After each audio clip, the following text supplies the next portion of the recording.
చేసింది ప్రాంతీయ పార్టీలు తమ చేతుల్లోకి తీసుకుని నాడు తెలుగుదేశం నేడు వైఎస్ఆర్ కాంగ్రెస్ పార్టీ ఇద్దరు కూడా వాళ్ళ కాంట్రాక్ట్ తీసి వీళ్ళ కాంట్రాక్ట్ తీసి వాళ్ళు మళ్ళీ రేపు పొద్దున వీళ్ళ కాంట్రాక్ట్ తీసేసి వాళ్ళ కాంట్రాక్ట్ పెట్టుకుంటారేమో అంత మించి ఏముండదు ఇక్కడ వీటెట్లో పని సేమ్ నడుస్తూ ఉంటది ఇక రెండో కాన్సెప్ట్ వచ్చేటప్పటికి ఇది రైల్వే జోన్ ఆల్రెడీ జీవో కూడా ఇచ్చున్నారు భూమి ఇస్తే పెడతారు జగన్ ఇవ్వలేదు కాబట్టి భూమి రేపు మేము వస్తే ఇస్తామని చెప్తారు అది కామన్ దానికి ఏం పెద్ద విషయం కాదు రైల్వే జోన్ వాళ్ళ కొత్తగా ఉద్యోగాలు వచ్చేది లేదు వచ్చేది ఏం లేదు కార్యాలయం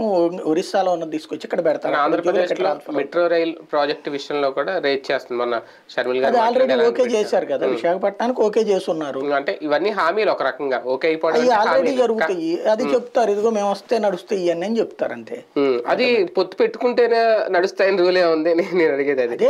కేంద్రం ఇచ్చేది ఇచ్చుకుంటా పోతే ఎవరు వచ్చినా జరుగుతానే పోతాయి అది పొత్తులో ఉండాలని ఏం చేసుకోలేకపోయాడు కదా జగన్మోహన్ రెడ్డి కనుక అదే ఒక 2 ఏళ్ల క్రితం 3 ఏళ్ల క్రితం విశాఖపట్నంలో పని ప్రారంభించి అది నడుస్తుంది అనుకోండి ఎవడొచ్చినా అది కొనసాగుతుంది కదా మేమే ప్రారంభించామని చెప్పొచ్చు ఇప్పుడు చంద్రబాబు గారు ఏం చెప్తాడు